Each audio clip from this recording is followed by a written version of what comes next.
아버지와 아들이요, 한 교회에 나가게 되었습니다. 처음 교회에 나갔어요. 아들이 좀 어렸거든요. 아버지하고 아들이 처음에 교회 가니까 얼마나 낯설어요. 교회가 환경도 낯설고 예배 방식도 낯설고.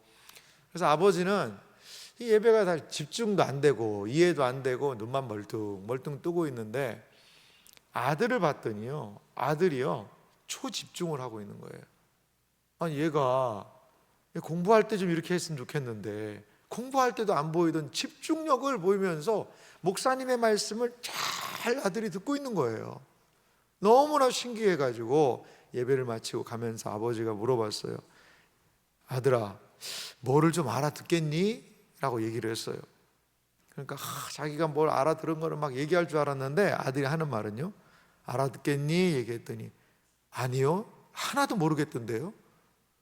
그러니까 아버지가, 그런데 네가 그렇게 집중하면서 듣던데 또 어떻게 그렇게 한 거니? 라고 얘기를 했어요. 그러자 아들이 이렇게 말했다고 그래요. 아빠, 오늘 목사님이 십자가라는 걸 얘기해 주셨는데 그 십자가를 이렇게 보여주시는데 봤더니 그게 더하기더라고요. 더하기. 그래서 저 목사님 말씀을 잘 들으면 뭔가 더하기가 될 것 같아가지고 제가 들었어요. 이렇게 얘기를 했다는 이야기가 있습니다. 그래요, 십자가 더하기죠. 더하기. 무엇인가 이 모르는 아이가 볼 때도 저 십자가를 들으면 뭔가가 더하기가 되겠구나. 더하기가. 그래서 그 말씀을 들었다는 거죠. 이 아이가 어떻게 됐을까요? 그 다음 이야기는 없더라고요. 없는데 그래도 이러한 정신, 이러한 마음을 가지고 말씀을 듣고 참여하면 하나님이 은혜 주지 않으시겠어요? 사랑하는 성도 여러분, 한 주간 우리는 십자가의 의미를 좀 살펴봤어요. 누구든지 나를 따라오려거든. 무엇을요?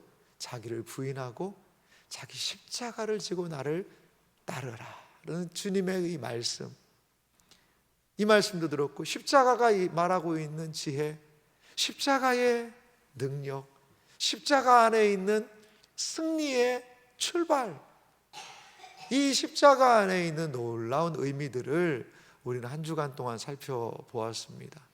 오늘 십자가는 우리에게 또한 무엇을 말할까요? 오늘 십자가는 우리의 인생, 우리의 삶, 우리의 영혼에 무엇을 보태줄까요?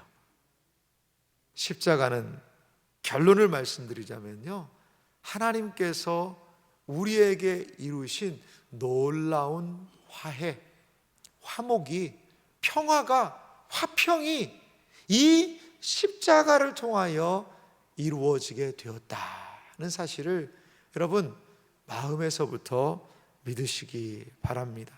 십자가는 우리를 하나님과 온전한 화해와 화목, 화평으로 인도하셨습니다. 과연 십자가에서 어떠한 화해가 이루어졌는지를 오늘 말씀을 통하여 함께 살펴보기 원합니다. 먼저 십자가에서 일어난 화해는요, 하나님과 우리가 원수되었기 때문에 일어나게 되었다는 겁니다. 하나님과 우리의 상태, 그것을 성경은 원수됨이라고 말하고 있습니다. 오늘 우리가 읽었던 에베소서 2장 16절 말씀을 좀 보실래요? 또 십자가로 이 둘을 한 몸으로 하나님과 화목하게 하려 하심이라. 원수된 것을 십자가로 소멸하시고. 하나님과 인간의 상태를 무엇이라고 이야기하느냐? 원수됨이라고 이야기하고 있습니다. 하나님과 인간의 상태는 왜 원수가 되었을까요? 그것은 바로 하나님 앞에서 우리의 인간이 범죄하였기 때문에 이제는 원수됨으로밖에 나타날 수밖에 없었다는 거죠. 사랑하는 성도 여러분, 성경은 우리가 하나님과 원수가 됐다는 이야기를 계속해요. 하나님과 인간의 불화가 있었다는 겁니다. 불화가.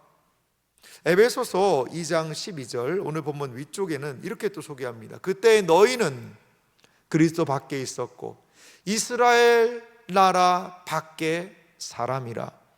약속의 언약들에 대하여는 외인이요 세상에서 소망도 없고 하나님도 없는 자이더니.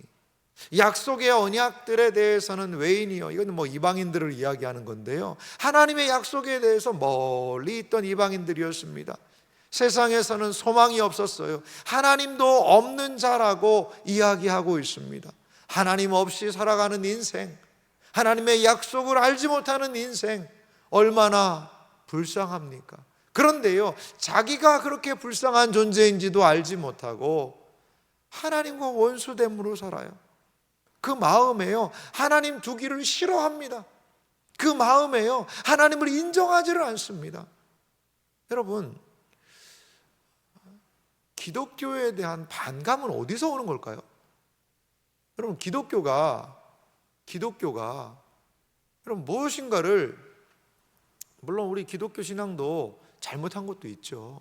하지만 얼마나 많이 교회가 여러분 세상을 섬깁니까? 그런데 100번 섬기다가 한 번 잘못한 걸 가지고 모든 기독교 교회가 다 그렇다는 식으로 매도하는 그러한 마음은 왜 그럴까요? 왜 그렇게 마음 안에서 균형을 상실할까요? 그거는 무엇 때문에 그럴까요? 그것은 무엇이냐? 세상이 하나님하고 관계가 좋지 않은 거예요. 관계가 좋지 않은 거예요. 그러니까 하나님을 말씀을 전하는 교회가 잘한 것은 별로 인정해 주기가 싫어요. 못한 거는요, 어떤 때는 침소봉대하고 싶은 거죠. 편향된 마음이 우리 인간의 보편 마음 가운데 있는 겁니다. 하나님 두기를 싫어하는 거예요. 이거는 하나님과 원수된 모습을 반영하고 있는 것이죠. 골로새서 1장 21절에도 보니까 계속해서 이렇게 말합니다. 전에 악한 행실로 멀리 떠나 마음으로 원수가 되었던 너희를. 누구랑 원수가 된 거죠? 하나님하고 원수가 되었던 것이죠. 하나님하고 원수가 되었던 거예요. 이것이 바로 인간의 실존입니다. 이것이 바로 이 땅의, 이 세상의 모습이라는 거죠. 인간은 하나님께 범죄하였습니다. 이제는 하나님의, 그래서 진노의 대상이 되고 말았다는 겁니다. 인간의 마음에는 하나님에 대한 적의가 있습니다. 그냥 하나님이 싫은 것입니다. 자연적인 인간은 하나님께 온전히 나아갈 수 없다라는 겁니다. 하나님에 대한 적대감, 그것 때문에 하나님을 멀리 떠난 거예요. 여러분, 자연인이 하나님을 믿지 않는 사람이에요. 자연인이 하나님께로 돌아오고 하나님의 은혜로 돌아오고, 이게요 저절로 이루어지지 않습니다. 저절로 이루어지지 않아요. 자연인을 가만히 두면 어떻게 됩니까? 하나님과의 거리는 더 멀어지는 거예요. 더. 왜? 무엇 때문에? 자연인의 상태를 성경은 하나님과 원수되었다라고 이야기하기 때문에 그래요. 케인즈라는 학자가요 이렇게 얘기를 했더라고요. 그 내용을 제가 한번 정리를 해봤는데요, 케언즈가 이런 말을 했어요. 우리의, 인간의, 이렇게 봐도 좋아요, 도덕적인 본성은 온전하신 하나님을 요구합니다. 우리의 종교적인 본성은 우리가 하나님과 교통하는 것을 요구합니다. 그러니까 우리 안에 하나님을, 영원을 사모하는 그런 마음도 있고, 그리고 우리의 신앙적인 본성은 하나님과 교통을 하고 싶어요. 믿음 생활을 시작하면 그런 것들을, 우리 안에 그런 욕구가 생긴다는 거죠. 그러나 이 교제, 하나님과의 교제가 어떻게 이루어지며 유지되고 발전될 수 있을까? 어떻게 거룩하지 못한 사람이 거룩하신 분과 죄인이 그 죄를 재판하는 재판장과 교제할 수 있을까? 심지어 나의 양심 앞에서도 평안한 느낌을 가질 수 없다면 주권을 가지고 계시며 능력 되시고 모든 것을 하시는 하나님 앞에서 어떻게 인간은 평안한 마음을 가질 수 있을까요? 하나님과의 진정한 평화, 신앙 안으로 돌아오고, 그리고 원수되었던 그들도요, 어떻게 보면 하나님과 뭔가 하나님이 있다는 건 그 마음 가운데 있을 거예요. 그런데 싫은 거죠. 그 앞으로 나아가기가 싫은 것이죠. 우리 안에도 마찬가지입니다. 이렇게 우리 안에 신앙적인 본성은 하나님과 교통을 요구하는 이런 부분들이 있지만, 그 죄를 재판하는 재판장하고 어떻게 교제할 수 있냐 이거죠. 나한테 정죄를 내리고 당신은 유죄, 감옥 가시오, 이렇게 땅땅땅 때리는 재판장과 내가 어떻게 평안한 교제를 누릴 수가 있냐는 거죠. 내 양심도 나를 받아들이기가 힘들고 어려운데 어떻게 내가 하나님 앞에서 설 수 있게 될 것인가? 이러한 질문을 남깁니다. 이것은 하나님 앞에 나아갈 수 없는 인간의 한계를 이야기하고 있는 것이죠. 원수됨으로 말미암아 이 하나님에 대하여 나아갈 수 없는 인간의 상태, 하나님을 찾고 발견하고 그 앞에 나아가고 싶지만 하나님 앞에 어떻게 나아갈지 모르는 그 심령, 영혼의 상태를 반영하는 말이라고 저는 생각이 들어요. 사랑하는 성도 여러분, 하나님과 원수되어 범죄하고 악한 행실로 멀리 떠나 있던 우리, 하나님과의 거리감이 있습니다. 하나님과의, 하나님을 싫어하는 적대감이 있습니다. 이 두 가지가 저는 원수됨의 실체라고 봐요. 하나님과의 멀리 떨어진 거리감, 그리고 마음에서부터 하나님을 인정하지 못하는 하나님과의 원수, 적의 적대감. 이 원수됨은 과연 어떻게 극복될 수 있을까요? 십자가를 통하여 나타난 화해의 궁극적인 두 번째 실체는 무엇이냐? 십자가의 죽음으로 화목, 바로 이 화해가 발생된다라는 것입니다. 하나님과의 화해를 위하여서는, 하나님과의 화목을 위하여서는 제거되어야 하는 것이 있습니다. 그것은 바로 죄 문제죠. 죄가 하나님과 우리의 사이를 나누어 놓았고 하나님과 원수되게 한 가장 중요한 요체가 바로 죄 문제라는 것이죠. 죄가 마음에 있기 때문에 하나님을 슬금슬금 피해서 멀리 떨어진 것이죠. 죄가 있기 때문에 하나님에 대한 적대감이 우리의 마음속에 발생하더라는 거죠.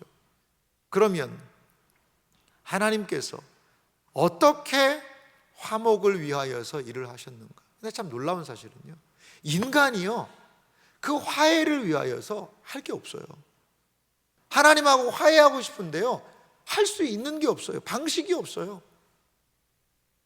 그래서 에베소서 2장 13절은 우리에게 이렇게 말합니다. 이제는 전에 멀리 있던 너희가 그리스도 예수 안에서 그리스도의 피로 가까워졌느니라.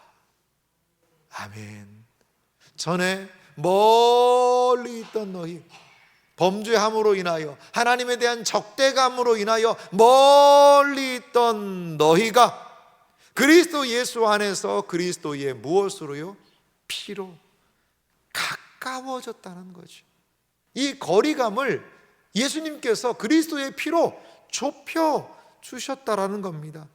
예수 그리스도의 십자가는 하나님과 우리의 거리감을 제거하시는 놀라운 은혜가 있다는 사실을 여러분 믿으시기 바랍니다. 여러분, 그렇습니다. 그리스도의 피가 이것을 가능하게 했어요. 골로새서 1장 21절 말씀에도 보니까요, 이렇게 말씀하고 있어요. 이제는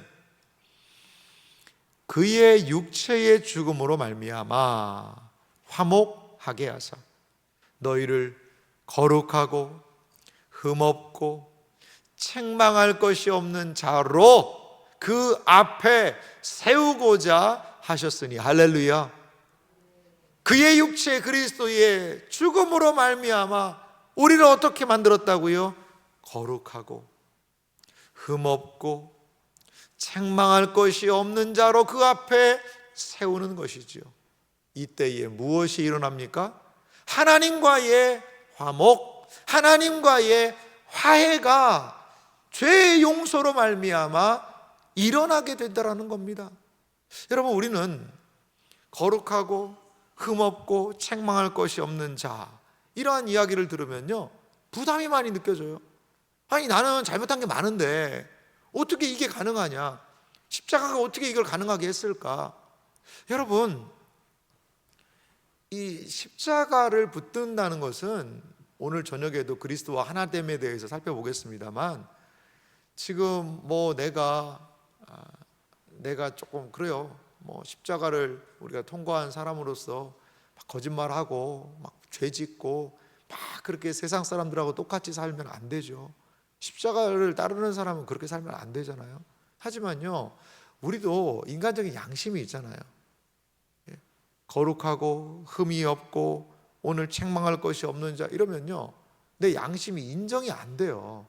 아니, 그 하나님하고 화목하려면 거룩하고 흠 없고 책망할 것이 없고 이렇게 돼야 된다는데, 나는 아무리 내가 돌아봐도 겉모습이야 그럴지 모르겠지만 내 양심이 나를 자극하면서 네가 무슨 거룩하고 흠이 없고 책망할 것이 없어? 거룩하지도 않고 흠도 많고 책망할 것은 많고, 그럼 하나님 앞에 설 수 있어요, 없어요? 그 뒷구절이요, 이게 잘 안 되는 거예요. 내 존재적으로. 그러니까 이런 말씀들을요, 이런 성경 말씀이 탁 제시됐을 때, 다시 한번 그 말씀 골로새서 1장 22절 보여주실래요? 이런 말씀 읽을 때요, 우리의 마음이, 양심이 그냥 어물쩡 이 말씀을 넘어가는 거죠. 이게 뭉개버리는 겁니다. 이 말씀의 결을 살려서 내가 굳건한 믿음으로 갖고 하나님 앞에 나를 세우고자 하셨구나라는 것들이 확 믿어져야 되는데, 그게 아니라 내 양심이요 이 말씀을요 거부합니다.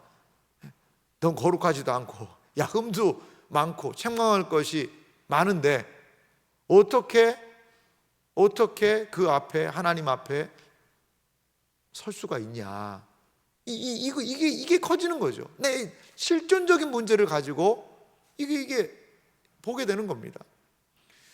여러분, 근데요 우리가 그래서 앞에 구절을 좀 중심적으로 봐야 돼요. 그리스도의 십자가가 과연 한 것이 뭐냐는 거죠. 예수님의 십자가가 단순히 네가 좀 내가 십자가를 통해서 너한테 은혜 줬으니까 어떻게 좀 이제는 좀 제대로 똑바로 살아봐라, 그 정도. 십자가라는 것을 보면서 아이고 예수님 고난 받으셨네, 내 똑바로 살아야 되겠네, 그 정도로 십자가를 이해하는 거예요. 십자가에 대한 이해의 깊이는 우리의 죄에 대한 용서의 은혜의 깊이를 우리에게 분명히 보여주고 있거든요. 그래요, 우리는 거룩하지 않아요. 흠도 많아요. 책망할 것도 많지요. 그랬는데 어떻게 그 앞에, 하나님 앞에 설 수 있냐 이거예요.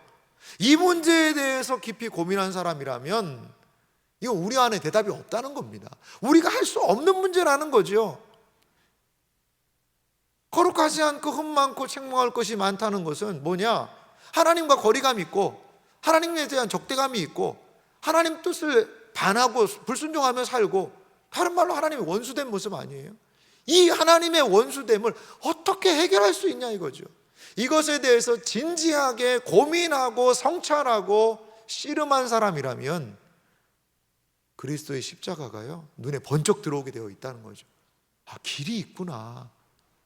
내 안에서 내가 노력해가지고 길을 만들려는 것은 헛된 수고이구나. 그 하나님과의 거리감을 내가 아무리 달려간다 하더라도 이게 도달할 수가 없겠구나. 여러분, 지구에서 달까지 그 먼 거리감을요 어떻게 극복할 수 있습니까? 내가 아무리 높은 산에 올라간다, 내가 아무리 높은 산에 올라가서 에베레스트 산 꼭대기에 올라간다고 야 내가 더 가까워졌다. 그냥 일반 지면에 있는 사람하고 에베레스트 산 꼭대기 있는 사람하고 이 사람 막 엄청나게 뭔가를 많이 한 것 같죠. 그래요. 많이 했죠. 노력 많이 했죠. 그런데 지구에서부터 달까지의 격차를 얼마나 줄인 거예요, 그게? 목사님, 그래도 그게 8천 몇 미터고 한 8km 정도 올라갔으면 많이 올라간 거 아닙니까? 달까지의 거리가 얼만큼 되는데요. 이거는요, 도토리 기적일 수밖에 없는 거예요. 그러니까 우리 인간의 어떤 노력으로 뭔가를 하려는 모든 수고들이 하나님 앞에 나아가는 것에서는 여러분 차단됐다는 거예요. 불가능하다는 거예요. 불가능하다는 거예요. 그러니까 내 상태와 내 노력과 무엇인가를 가지고 이 거리감과 적대감을 제거하려는 모든 시도는 실패할 수밖에 없다라는 겁니다. 그래서 뭐가 필요한 겁니까? 십자가가 필요한 거예요. 십자가. 그래서 이제 그것을 깨닫고 나의 무능을 깨닫는다면 이제 나의 밖에서 그 문제의 답을 찾아야 한다는 겁니다. 찾아야 한다는 거예요. 그리스도의 십자가는 우리 밖에서 일어난 놀라운 일입니다. 어떻게 하나님께 나아갈 수 있으며 우리가 어떻게 거룩할 수 있으며 어떻게 흠이 없을 수 있으며 어떻게 책망할 것이 없는 자로 그 앞에 설 수 있는지를 이야기해 주는 유일한 길, 그것은 그리스도의 십자가밖에 없다는 사실을 여러분 믿으시기 바랍니다. 죄로 말미암아 하나님의 진노, 임한 이 진노를 해결할 수 있는 길은 내 안에 없다니까요. 우리 안에 없다니까요. 그러면 우리의 방식을 좀 내려놔야죠. 내 방식을 내려놓고 십자가에서 2000년 전에 주어진 하나님의 방식을 받아들이는 것, 그것을 우리는 믿음이라고 하는 겁니다. 그 방식을 인정하는 것. 내 안에는 방식이 없습니다. 하나님의 방식을 제가 취하겠습니다. 믿겠습니다. 의지하겠습니다. 이것이 믿음이에요. 이것이 십자가의 은혜의 감격 아닐까요? 사랑하는 성도 여러분, 그렇습니다. 십자가는 우리의 죄를 용서합니다. 놀라운 신비입니다. 그리고 하나님과의 새로운 화목을 선포하고 있다는 겁니다. 이것을 가장 잘 이야기하고 있는 성경 구절 중에 하나가 저는 로마서 5장 10절이라고 생각이 들어요. 새벽이지만요, 같이 이 말씀을 좀 읽어볼까요? 함께 읽습니다.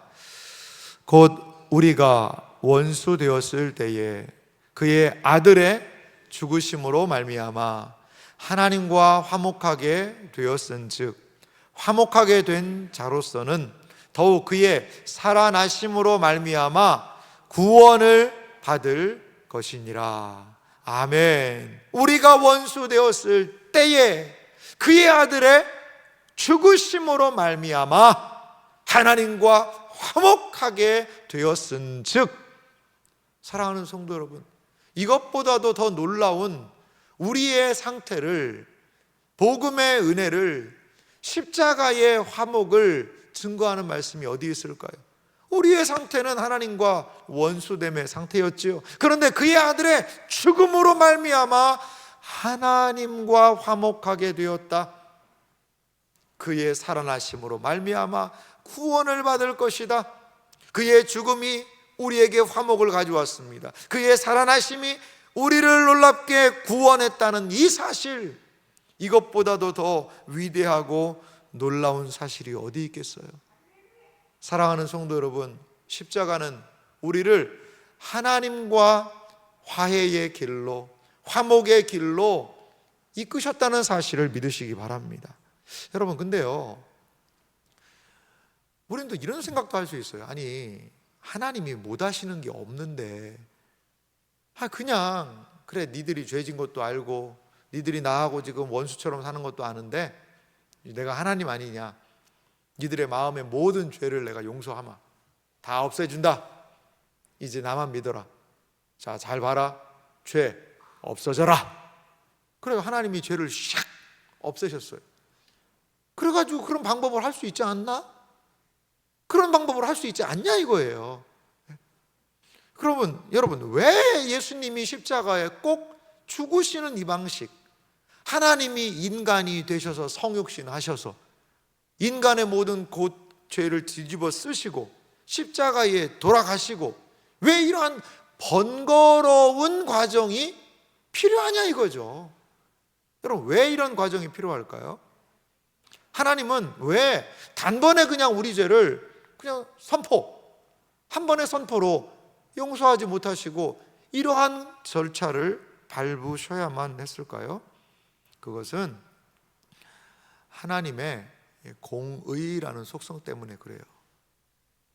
우리를 용서하시는 것이 하나님의 사랑이라면요, 우리에게 하나님과 원수가 되게 하고 진노하시고 심판하신 하나님은 하나님의 공의에 대한 그런 부분이 있거든요. 그러니까 하나님은요, 자기 모순이 될 수가 없어요. 죄에 대해서, 여러분, 죄의 삭시 무엇이죠? 사망입니다. 이거는 대원칙이에요. 이걸 누구도 아느냐? 우리의 원수 마귀도 알아요. 마귀도. 만약에 하나님께서 어느 날 인간들 다 죄 용서한다, 그럼 마귀가 이렇게 참소할 거예요. 하나님, 공의의 하나님, 하나님께서 정해놓으신 룰이 있지 않습니까? 죄의 삭은 사망이라고 선언하셨는데 어떻게 이 하나님의 공의를 깨트리고 이렇게 할 수 있습니까? 이건 위반 아닙니까? 마귀가 참소합니다, 여러분. 마귀가 하나님께서 이루셔야 되는, 하나님은 또 공의의 하나님이시기도 해요. 사랑의 하나님이라 우리를 용서하시기도 하지만 이 공의의 하나님의 공의를 만족시키면서 하나님의 사랑을 만족시키는 것, 죄의 삭시 사망이라는 그 룰을 지키도록 하시는 것, 하나님 지키시는 거예요, 그것을. 그리고 우리를 용서하고 싶은 그 용서의 사랑을 표현하시는 거예요. 그것이 무엇입니까? 하나님의 공의와 하나님의 공의를 말미암는 진노와 심판, 하지만 하나님의 우리를 사랑하시는 그 사랑, 우리에게 대해서 오래 참으심, 우리의 죄를 용서하심, 이 둘이 함께 만난 곳이 바로 그리스도의 죽음, 그리스도의 십자가라는 거죠. 예수님이 하나님의 죄 없는 아들을 내어주심으로 죄의 삭시 사망이라는 것을 십자가에서 보여주고 계시는 겁니다. 그것은 하나님의 무엇을요? 공의를 만족시키는 사건입니다. 그리고 하나님께서 자신의 아들을 내어주심으로 말미암아 그 십자가에서 우리의 죄를 용서하십니다. 이것은 바로 하나님의 사랑의 속성을 온전하게 드러내 보이신 거라는 거죠. 십자가는 어떤 곳입니까? 하나님의 공의와 하나님의 사랑이 입맞춤한 곳이에요. 하나님의 놀라운 진노가 십자가에 쏟아졌지만 하나님의 놀라운 사랑과 자비와 용서가 선포된 이 지구상에서 가장 아이러니한 그 현장이 십자가라는 거죠. 결코 함께할 수 없는 두 속성이 하나로 만난 곳이 그리스도의 십자가라는 것입니다. 사랑하는 성도 여러분, 우리의 죄는 어떻게 용서됩니까? 그리스도의 십자가의 죽으심을 통하여 죄의 삭시 사망이라는 그 사망의 저주가 나에게가 아니라 그리스도에게로 전가되었기 때문에 우리가 용서받는 거예요. 우리가 용서받을 수 있는 거예요. 우리가 하나님 앞에 거룩하고 흠도 없고 책망받지도 않은 존재가 될 수 있는 유일한 근거가 예수님의 십자가의 죽음이라는 사실을 여러분 믿으시기 바랍니다. 그것 때문에 우리가 하나님과 화목하게 되었다는 겁니다. 십자가의 화해의 마지막으로 이 십자가를 통한 화해가 우리에게 주는 결과가 있어요. 그것은 아버지께 나아감이라는 거죠. 하나님과 원수되었던 우리가 이제 하나님과 화해의 길로, 화목의 길로 그 아버지 하나님께 나아가게 되었다라는 거예요. 에베소서 2장 18절 말씀은 이렇게 말합니다. 이는 그로 말미암아 그리스도의 십자가의 화목으로 말미암아 우리 둘이 한 성령 안에서 아버지께 나아감을 얻게 하려 하심이라. 우리 둘이, 이방인과 유대인이, 주를 믿는 모든 사람들이 한 성령 안에서 아버지 하나님 앞에 나아가게 될 수 있도록 길을 열어주신 것, 이것이 바로 십자가에서 나타난 화해, 화목의 결과물이라는 사실을 여러분 기억하시기 바랍니다. 이 사실을 히브리서 10장은 이렇게 19절을 통하여 말하고 있습니다. 그러므로 형제들아, 우리가 예수의 피를 힘입어 성소에 들어갈 담력을 얻었나니, 그리스도의 피가 우리의 죄를 용서하고 하나님께로 나아갈 길을 열어놓으셔서 주님이 계신 성소에 들어갈 담력을 얻게 되었다는 것입니다. 히브리서 10장 20절은 이어서 말합니다. 같이 읽겠습니다. 그 길은 우리를 위하여 휘장 가운데로 열어놓으신 새로운 살 길이요, 휘장은 곧 그의 육체니라. 아멘.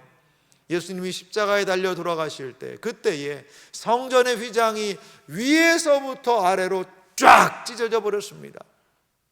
이 휘장은요, 결코 잘 찢어지지 않는 그런 휘장이라고 그래요.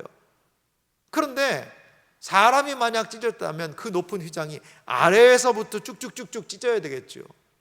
하지만 그 휘장은요, 위에서부터 아래로 찢어졌어요. 하나님이 찢으신 것이죠. 그런데 오늘 히브리서 10장 20절은 뭐라고 얘기하죠? 그 휘장이 곧 육체라는 거죠. 그리스도께서 그 휘장과 같은 육체를 십자가에서 찢으심으로 휘장 가운데 길이 열렸어요. 하나님으로 나아갈 수 있는 길, 하나님과의 평화의 길, 하나님과의 화목의 길, 하나님과의 교제의 길이 그리스도의 육체를 찢으심으로 열리게 되었다는 겁니다. 이제 우리가 할 일은 무엇입니까? 휘장 가운데 열어놓으신 길로 사랑하는 성도 여러분, 나아갑시다. 그리스도의 보혈의 공로를 힘입고 덧입어서 그 휘장 가운데 열어놓으신 길로 한 걸음씩 하나님 앞으로 나아갑시다. 이것이 바로 십자가가 우리에게 말하고 있는 거예요. 이것이 바로 십자가가 우리에게 말하고 있는 하나님과의 화목의 길, 하나님과 화해의 길, 하나님과의 교제의 길이라는 사실을 믿으시기 바랍니다.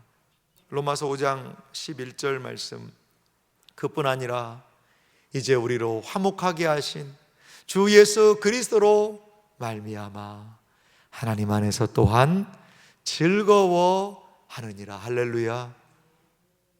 우리 마음에 적의가 있었어요. 우리 마음이 하나님과 멀리 있었어요. 하나님 기뻐할 수 없는 것이죠.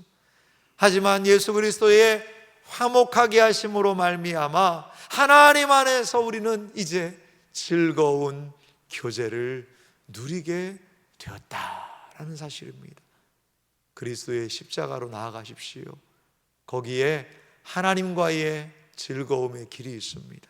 하나님과의 교제의 길이 있습니다. 성찬은 어떠한 예식인가요? 성찬은 이것을 보여주는 거예요. 하나님과 함께 음식을 나누는 거예요. 주님께서 배설하신 그 음식을 떡과 그리고 포도주를 통하여서 주님과 교제하는 거예요. 함께 기뻐하는 거예요. 예수 그리스도께서 열어놓으신 그 화목의 길로 나아가는 길이 바로 성찬을 통하여 우리에게 주신 기쁨이라는 것입니다.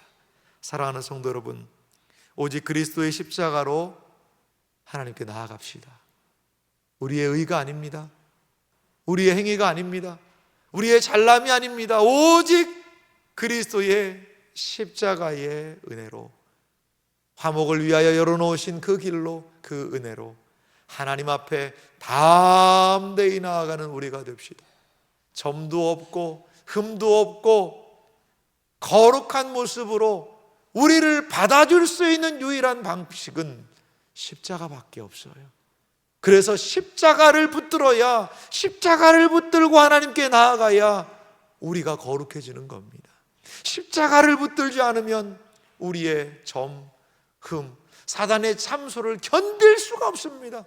십자가만을 부여잡고 그 십자가의 길로 나아갈 때 하나님은 우리를 거룩함으로 보시고 점도 없는 것으로 보시고 흠도 없는 것으로 보셔서 우리를 온전히 십자가의 은혜를 통하여 받아 주실 수 있다는 사실을 믿으시기 바랍니다.